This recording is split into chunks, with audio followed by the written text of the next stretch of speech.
پچھلی ایک جمعرات گزری ہے جس میں ہم نے وضو کے تعلق سے کچھ باتیں پیش کی تھی۔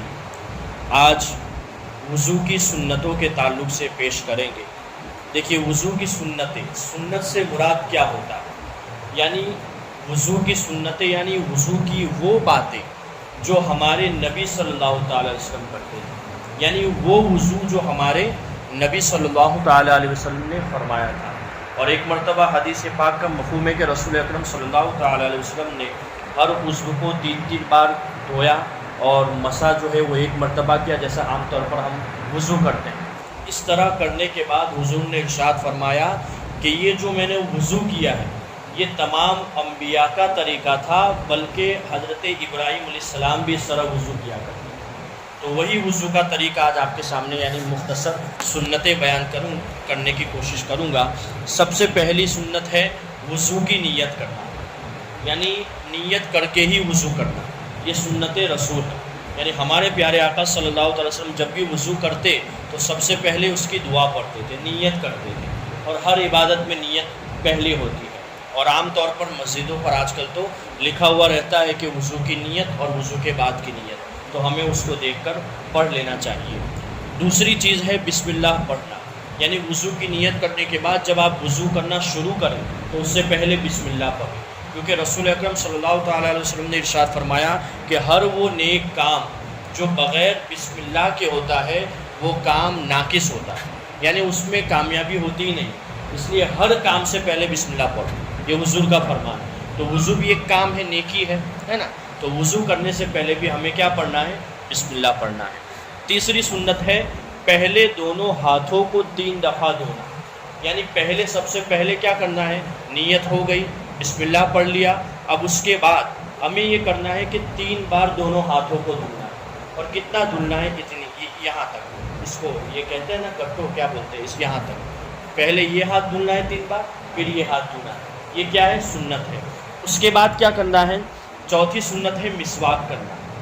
مسواک یہ حضور کی سب سے بڑی سنت ہے جو آج عوام میں اور خاص کر مسلمانوں میں نظر نہیں آتی، حالانکہ مسواک آپ کو مل جاتا ہے۔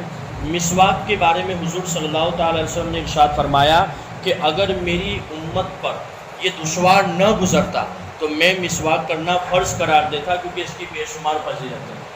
حضور نے فرمایا ایک تو یہ کہ اس سے منہ صاف ہوتا ہے، مسواک کرنے سے، ہے نا، وہ لکڑی سے جو کرتے ہیں نا مسواک کرنے سے منہ صاف ہوتا ہے، اور دوسرا اس سے اللہ راضی ہوتا ہے، حضور کا فرمان ہے۔ تو مسواک کرنا یہ سنت ہے۔ اور ایک جگہ حضور نے یہ بھی فرمایا کہ اگر مسواک نہ ہو تو اپنی انگلیوں سے دانتوں کو مل لے، یعنی کلی کر لے، تو وہ بھی ہو جائے گا، لیکن یہ ہے کہ مسواک کا جو ثواب ہے وہ ملے گا نہیں۔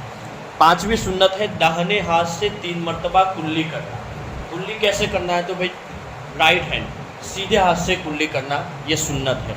اور اس کے بعد ہے داہنے ہاتھ سے کتنی بار کلی کرنا ہے؟ 3 مرتبہ، یہ یاد رکھیے گا، 3 مرتبہ کلی کرنا۔ اب چھٹی سنت ہے داہنے ہاتھ سے 3 مرتبہ ناک میں پانی چڑھانا، ناک میں سیدھے ہاتھ سے پانی چڑھانا۔ کتنا چڑھانا یہ بھی ضروری ہے، نرم ہڈی تک پہنچ جائے اتنا ہی۔ کچھ لوگ کیا اتنا کھینچ لیتے ہیں کہ دماغ پر اثر کرتا ہے، نہیں، اسلام یہ نہیں کہتا، تھوڑا سا کھینچے تاکہ نرم ہڈی تک جائے۔ اس کے بعد فرمایا آگے سنت کہ بائیں ہاتھ سے ناک صاف کرنا، یعنی چھوٹی انگلی سے ناک صاف کرنا۔ اس کے بعد ہے داڑھی کا انگلیوں سے کھلال کرنا، ہے نا، انگلیوں سے داڑھی کا کھلال کرنا۔ کس طرح کریں گے؟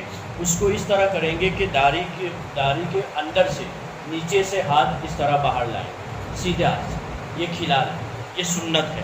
اس کے بعد ہے ہاتھ پاؤں کی انگلیوں کا کھلال کرنا، وہ ہے نا، انگلیوں کا کھلال کرنا، پیروں کی انگلیوں کا کھلال کرنا، یہ بھی سنت ہے۔ اس کے بعد ہے ہر عضو کو 3 بار دھونا، یعنی جب بھی آپ کسی عضو کو، کسی بدن کو کے حصے کو دھلو گے، عضو میں جو دھونا ہے اس کو 3 مرتبہ دھلنا ہے، 2 مرتبہ نہیں، 1 مرتبہ نہیں، بلکہ 3 مرتبہ دھونا، یہ سنت ہے۔ اس کے بعد ہے پورے سر کا 1 بار مسح کرنا۔ ہر عضو کو 3 بار دھونا ہے، لیکن مسح کی بات آئی تو وہ 1 ہی مرتبہ، مسح 1 مرتبہ ہے، کیونکہ یہ ہمارے پیارے آقا صلی اللہ تعالی وسلم نے فرمایا۔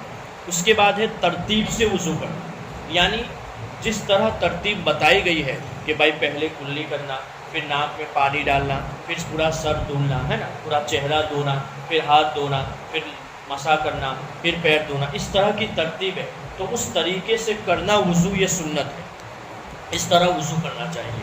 اس کے بعد ہے داڑھی کے جو بال منہ کے دائرے کے نیچے ہیں ان پر گیلا ہاتھ پھیر لینا۔ یہ جو داڑھی کے جو بال ہیں یہ منہ کے دائرے میں، منہ کا اتنا دائرہ ہے نا، یہ لٹکتے ہوئے نہیں بلکہ اتنا، تو ان بالوں میں پانی کا جانا ضروری ہے کیونکہ یہ منہ کے دائرے میں ہے۔ جب آپ منہ دھلیں گے تو پیشانی کے بال اگنے کی جگہ سے لے کر تھوڑی کے نیچے تک یعنی یہ داڑھی، اور ایک کان کی لو سے دوسرے کان کی لو تک یعنی یہ پوری گولائی، تو ان پورے حصے کا دھلنا فرض ہے۔ تو داڑھی کا یہ جو حصہ ہے یہاں پانی پہنچانا ضروری ہے، اس لیے فرمایا کہ جو گیلا ہاتھ ہے اس کو آپ پھیر لیں تاکہ وہ پانی وہاں تک پہنچ جائے۔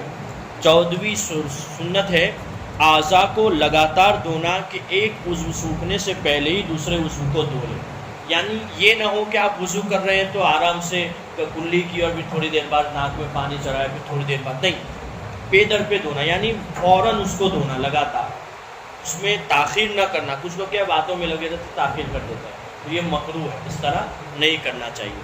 15ویں سنت ہے کانوں کا مسح کرنا۔ جب ہم سر کا مسح کرتے ہیں نا اس طرح تو اس میں کانوں کا مسح بھی آ جاتا ہے، تو یہ کانوں کا مسح کرنا بھی سنت ہے۔ اس کے بعد ہے آخری چیز، ہر مکروہ بات سے بچنا، یعنی جن باتوں سے اللہ نے منع فرمایا ہے یا جو اللہ کو پسند نہیں ہے ان باتوں سے ہمیں بچنا چاہیے۔ تو یہ ہے وضو کے آداب، وضو کی سنتیں۔ جو بھی اس طرح وضو کرتا ہے، جو طریقہ بتایا کہ اس طرح وضو کرے گا جیسا حضور نے کیا ہے، کل میدان محشر میں اس کا چہرہ اور اس کا بدن چمکدار ہوگا، سب سے زیادہ چمکے گا۔ سوچئے کل میدان محشر میں اس کا چہرہ چمکے گا، اس کا بدن چمکے گا جو اس طرح وضو کرے گا، کیونکہ ایسا وضو کس نے کیا تھا؟